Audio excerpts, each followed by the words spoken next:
فوز منتخب مصر على اثيوبيا 2-0.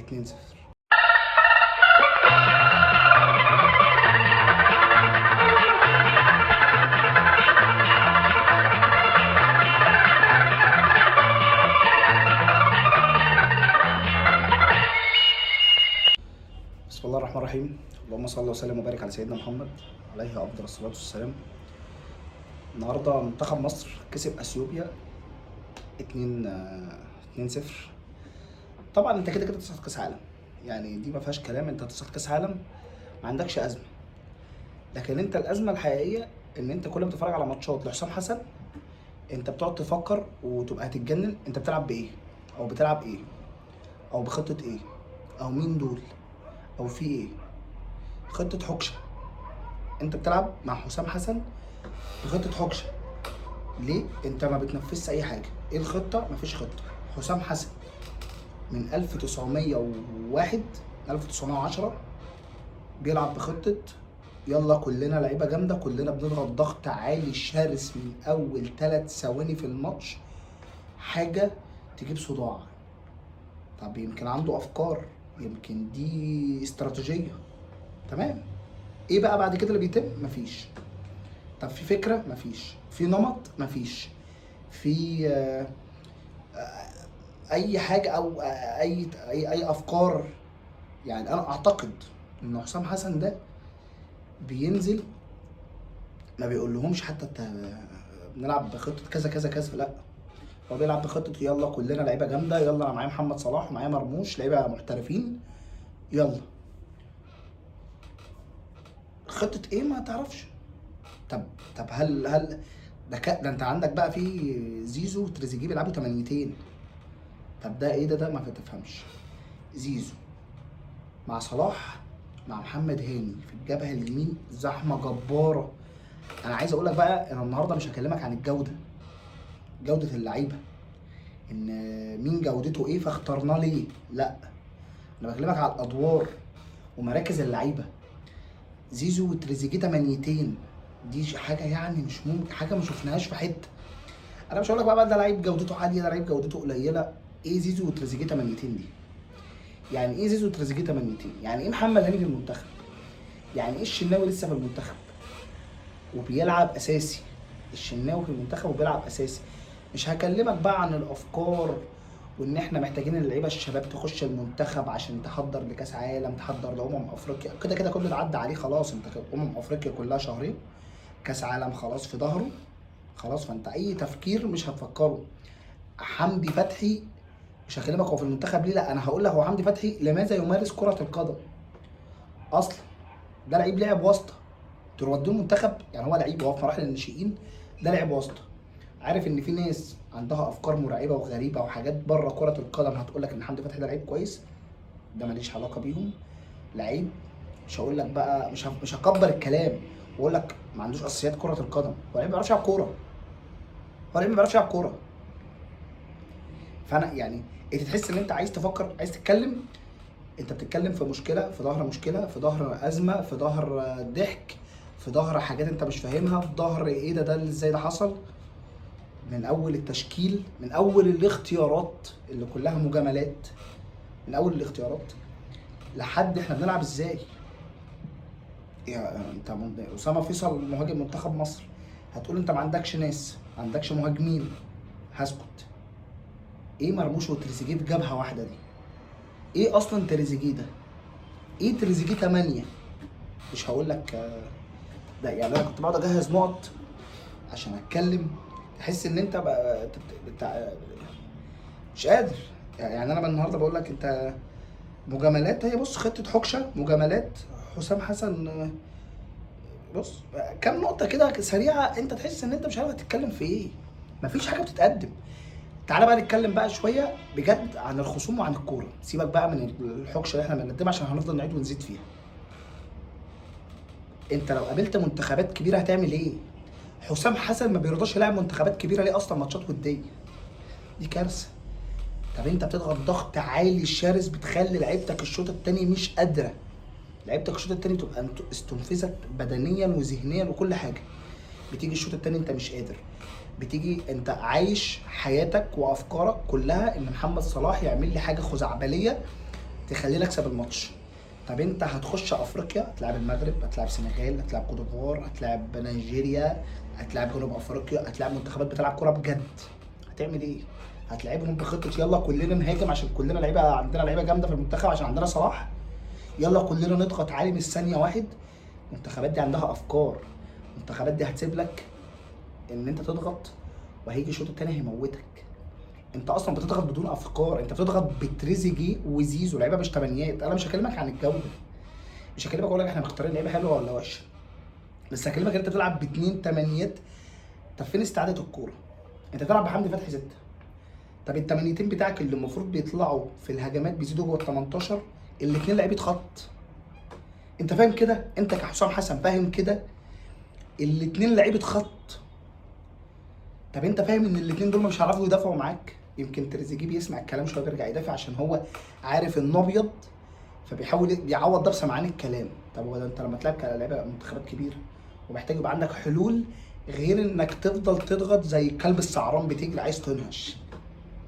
بتيجي الشوط التاني انت مش قادر. مين رامي ربيعه في الدفاع؟ ايه ده صح؟ مين رامي ربيعه؟ مين التاني اللي كان عنده 31 سنه اللي بيلعب جنبه ده؟ ومين رامي ربيعه اللي 33 34 سنه؟ فين اللعيبه اللي طالعه؟ فين ان انت حسام عبد المجيد اللي انت كنت بتجهزه؟ خد بالك انا مش مع حسام عبد المجيد يلعب منتخب، او لو هيلعب يروح دك، انا موافق على ده. بس مين اللي بيلعبوا بقى؟ مين ده هيلعب؟ دول يعني دول هيلعبوا بطوله افريقيا، هم دول الخروج بالكوره. انت اصلا ما بتعملش فكره، انت اصلا ولا بتخرج بالكوره ولا بتقدم حاجه. انت مين الشناوي؟ الشناوي. طب يلا نشعلق، شعلقنا الكوره هتخش جوه يلا نتخانق عليها، اتخانقنا. ادوها بقى لصلاح يعمل حاجه خزعبليه. يا جماعه احنا صلاح ده لو اتصاب هنتفضح. صلاح ده لو اتصاب في وجود مرموش، يعني لو مرموش بيلعب هنتفضح. يا جماعه احنا ما بنعملش مفيش حاجه. انت ليه ما بتقابلش منتخبات كبيره تلعب عليهم ماتشات وديه؟ عشان حسام حسن عارف ان هو ما بيقدمش حاجه. حسام حسن ده منتهي. هو اصلا من يوم ما بدا كوره، من يوم ما بدا مش كوره لان هو كان مهاجم جبار عشان مش عايز اروح في الحته دي. هو من يوم ما بدا تدريب هي دي خطته، يلا كلنا يلا كلنا بنضغط ضغط شرس جبار، ضغط عالي بطريقه غريبه. لكن هات لي فكره عشوائيه زحمه. طب ايه الفكره؟ زيزو مثلا مع صلاح مع محمد هاني، ها ايه بقى الباترن اللي بيحصل فبينتج عنه؟ مفيش بدايه عشان يبقى فيه وسط، عشان يبقى فيه نهايه، عشان يبقى فيه فكره، عشان يبقى فيه.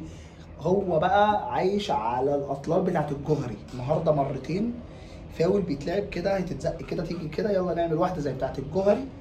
يا عم انتهت يا عم، الكوره فيها حاجات كتير. شفت النهارده ناس بتتكلم تقول لك الاتحاد المصري لكره القدم زمان قصر مع حسام حسن ان ما طلعوش ياخد دورات ان يا جماعه هو دي شخصيه، هو ده كاركتر حسام حسن. حسام حسن لو خد 1000 دوره تدريبيه و1000 كورس و1000 مش، هو حسام حسن. وهو بيلعب كوره كان ما بيلعبش بالتعليم، كان بيلعب بموهبته اللي ربنا اداها له. فهو بيشتغل باللي انا فاهم، باللي انا شفته. اكتر من كده مش هعمل حاجه. حسام حسن بيدرب المنتخب عشان خد دور، هو كان واقف في الصف وزنين. حسام حسن زنين. انا وقفت في الدور كنت بقعد على القنوات ازن، انا لو مسكت المنتخب، انا لو مسكت المنتخب، انا لو مسكت المنتخب. هتصعد كاس عالم سهله. انت جاي، انت من حظك ان انت جاي في اكتر مره كاس العالم الصعود لي سهل. طب احنا هنصعد بكاس العالم بطريقه اللعب دي؟ يا جماعه تبقى كارثه. انا مش عارف اتكلم. انت مش هتنفع تصعد افريقيا بطريقتك دي. انت بتخاف تروح تطلب منتخبات كبيره تلعبها عشان انت عارف هيحصل فيك ايه. يعني انت مثلا ما رحتش تلعب ماتش ودي مع جنوب افريقيا، ما رحتش جبت نيجيريا تعالى نلعب ماتش ودي، ما جبتش منتخب من اوروبا او من اي حته منتصف هناك في اوروبا، ما رحتش مثلا جبت منتخب من اي حته من اسيا بس منتخب كويس شويه. انت عارف انت اثيوبيا النهارده ما جبتش جون مفتوح من لعب مفتوح. انت كل اهدافك النهارده ضربتين جزاء، وضربتين الجزاء هل جم من لعب عشان حاجه على في مفيش، عشوائيه في عشوائيه، ترزيع وتخبيط. خدت ضربتين جزاء كسبت الماتش. اثيوبيا ما عرفتش تسجل من لعب مفتوح. طب انا ممكن افرض كنت سجلت، كان هيبقى من لعب عشوائي. انت حتى لو سجلت بلعب مفتوح يبقى هي عملنا خطه اهو، وكان في فكر برضه مفيش. كان هيبقى من لعب عشوائي، تخبيط برضه وترزيع، كرة خبطت في ده يلا نديها لصلاح، صلاح هيعمل حاجة خزعبلية يجيب لنا بيها جون. طب الأفكار مفيش. زيزو وتريزيجيه لعيبة تمانيات. مرموش ما أصلا هو وتريزيجيه ضاربين بعض على الخط هناك، مفيش أفكار. أسامة فيصل، أنت متخيل أنت وصلت إن أسامة فيصل مهاجم منتخب مصر؟ طب في لعيبة شباب بتتجهز مفيش. طب في أفكار مدرب مفيش. طب في حاجه بتتحضر؟ طب عملت ماتشات وديه تقيله؟ مفيش. طب ايه ده؟ مجاملات، كل حاجه مجاملات ماشيه في المنتخب. طب هتعمل ايه؟ ما عندكش انت لو جيت تمسك كده حاجه عشان تتكلم عليها وتيجي بقى تتكلم بالعقل، شوف مفيش. كلها عشوائي. ده الكارثه بقى ان حسام حسن عامل دراويش في التدريب. يعني مين شاف حسام حسن قدم حاجه فانت مثلا قلت يا ده عنده الفكره الفلانيه، او هو الراجل نجح في الحته الفلانيه فانا هتبسط بيه؟ حتى ما فيش حته نجح فيها. اجمد حاجه كان عملها، وبرده بشويه الحزق ونعم ويلا ففي شويه باور بس بيتاخدوا. هو جاب بيهم مركز تاني مع الزمالك في بطوله كان الزمالك فيها وحش جدا، دوري قديمه، فالزمالك تمام. بس هل كان في شيء بيتقدم؟ لا. هو جه ادى شويه حماس، جه ادى شويه باور وطاقه ويلا وتمام واحنا الزمالك وخناق وبتاع، فاللعيبه بس اتحمست شويه. ماذا بعد؟ مفيش. طب قدم حاجه حلوه مع الاتحاد؟ لا. قدم حاجه حلوه مع المصري؟ لا. قدم طب مسك المنتخب ليه؟ عشان هو واقف في الدور. حسام حسن مسك المنتخب عشان هو واقف في الدور وزنان. امسك المنتخب اهو، امسك المنتخب اهو. الفكره ان هو الكارثه ان هو هيطلع بعد كده هيقرفنا وياكل دماغنا ويقول لك اصل ايه؟ انا صعدت بيكم كاس عالم، عملت اللي الجوهري كان هيموت ويعمله وعمله بعد يعني موت الجوهري، فانا عملته. ايه ده؟ يا جماعه اللي بيتقدم في المنتخب ده مين اصلا مسؤول عن اللي بيحصل ده؟ انت ازاي ما عندكش مدرب كبير محترم على مستوى العالم؟ دوله زي مصر بتصرف الاهلي بيصرف مليارات وبيرميها في الشارع عشان بيتغسل فيه فلوس. الفلوس دي ما بتتغسلش في المنتخب، نغسل في المنتخب، نغسل. ايه المشكله؟ حسام حسن واقف في الدور، مسك المنتخب، زن شويه مسك المنتخب، بيختار لعيبه مجاملات، مدرب ما عندوش فكره، كل حاجه زي الزفت. انا عامه مش من الناس اللي بتحزق للمنتخب خالص خالص، بس انت بتقعد في توقف دولي، انت مخنوق، انت مقريف، نفسك بتتفرج بتشوف عك بتمل، بتطلع تتكلم. حاجه في منتهى الضحك. ايه اللي بيعمله حسام حسن؟ مفيش حاجه. انا عايز الدوري يرجع، عايز اشوف الزمالك، كان عندنا شويه مشاكل حصلت مؤخرا يا رب تتحل. عايز اشوف الزمالك عشان الزمالك وحشني. انا بشوف حسام حسن بتعب، انا بشوف حسام حسن بكتئب، بحس ان تمام يلا الحمد لله الدنيا حظوظ. لعيب كوره 100% جامد، مدرب 100% ما عندوش فكره. سلام.